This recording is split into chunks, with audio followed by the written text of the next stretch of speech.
तो मामला काफी गंभीर है। अब इस मामले की खबर लगते कि टी.एस. सिंहदेव ने सभी कार्यक्रम रद्द कर दिए हैं और वो सीधे अंबिकापुर पहुंच रहे हैं। थोड़ी देर में अंबिकापुर स्वास्थ्य मंत्री टी.एस. सिंहदेव पहुंचने वाले हैं।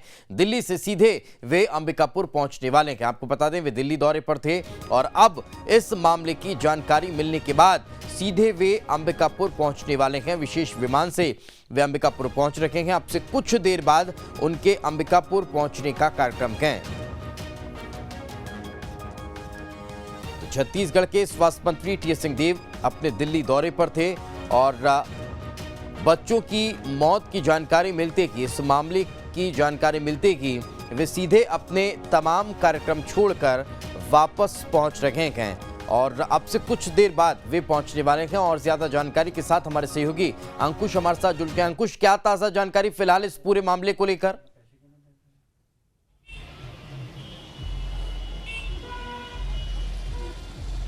देखिए, पूरे मामले की अगर बात की जाए दीपेश, तो बहुत ही गंभीर मामला है और जिस तरीके से परिजन आरोप लगा रहे हैं उस लिहाज से अगर देखा जाए तो ये पहली बार नहीं है जब अंबिकापुर मेडिकल कॉलेज प्रबंधन पर इस तरह के आरोप लगे हों। और हद तो तब हो जाती है कि जब उस इलाके में इस तरह की घटनाएं पहले से घटती रही हैं और उसके बाद 3 दिनों के भीतर 7 बच्चों की मौत हो जाना अपने आप में बहुत बड़े सवाल खड़े करता है। और इसके बाद भी अस्पताल प्रबंधन जो है वो परिजनों के आरोपों को जो है खारिज करता हुआ दिखाई दे रहा है। परिजनों के आरोप स्पष्ट तौर पे सुने जा सकते हैं कि किस तरीके से उन्होंने कहा है कि अस्पताल प्रबंधन पर उन्होंने लापरवाही के आरोप लगाए हैं। बच्चों की क्या स्थिति थी, उन्हें क्या दिया जा रहा है, क्या नहीं दिया जा रहा है। और एक परिजन ने तो ये भी आरोप लगाए हैं कि अस्पताल प्रबंधन की तरफ से कह दिया गया था कि अगर आपको इतनी परेशानी है तो आप प्राइवेट अस्पताल में इलाज क्यों नहीं करवाते।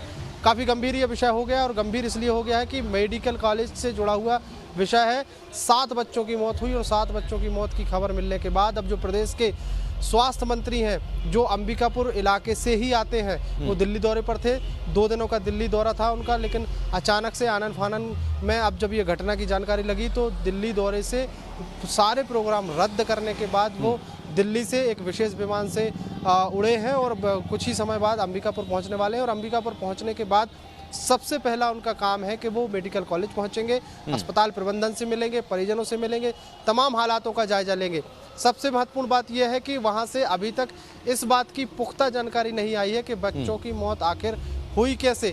भले ही आज 2 बच्चों की मौत हुई है, लेकिन पिछले 3 दिनों के अंतराल की अगर बात करें तो 7 बच्चों की मौत होना किसी मेडिकल कॉलेज में ये बहुत बड़ा मामला हो जाता है। और बिल्कुल, तो इसको लेकर अंकुश क्या स्वास्थ्य विभाग के अधिकारी कुछ कह पा रहे हैं या फिर अंबिकापुर जो मेडिकल कॉलेज गए उसका प्रबंधन की तरफ से कोई अब मामला इसमें निकलकर सामने आ रहा है, उनकी तरफ से कोई सफाई इसमें पेश की गई है?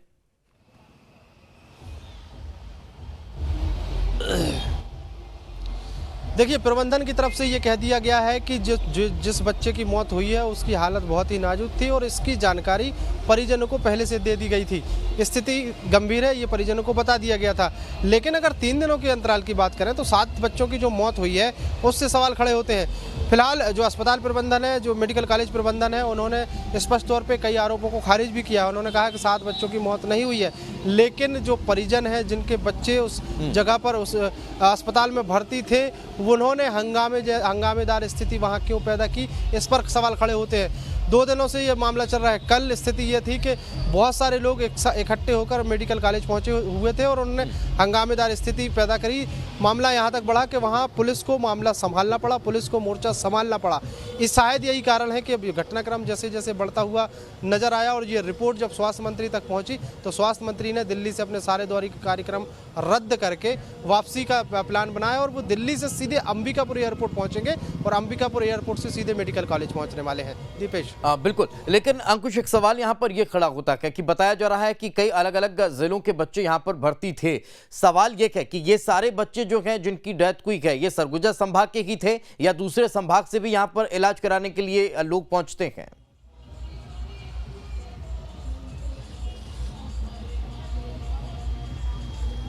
देखिए, मेडिकल कॉलेज जहां व्यवस्थाएं होती हैं, जहां बच्चों की स्वास्थ्य सुविधाएं दुरुस्त होती हैं, वहां पर केवल संभाग मुख्यालय से नहीं, केवल संभाग भर के अलग अलग जिलों से ही नहीं, बल्कि जिन परिजनों को अपने बच्चों में परेशानी दिखती है तो वो दूर दूर से भी मेडिकल कॉलेज पहुंचते हैं। अभी जिन बच्चों की मौत हुई है या जिन बच्चों की मौत की खबर है वो ज़्यादातर सरगुजा संभाग के अलग अलग जिलों से वहाँ पर भर्ती कराए गए थे और बहुत ज़्यादा उम्र नहीं थी बच्चों की, किसी की 2 दिन उम्र थी, किसी की 36 घंटे उम्र थी, किसी की 4 दिन उम्र थी, ऐसे बच्चे उसमें शामिल हैं। कुछ बच्चे जो हैं थोड़ा सा स्टेब्लिश हो गए थे। हालांकि ज़्यादातर बच्चों की मौत जो शुरुआती जो जानकारी आ रही है उसमें यही पता चल रहा है कि बच्चों का सामान्य से कम वजन था। यही कारण था कि उन्हें बच्चों को एसएनसी वार्ड में भर्ती कराया गया था।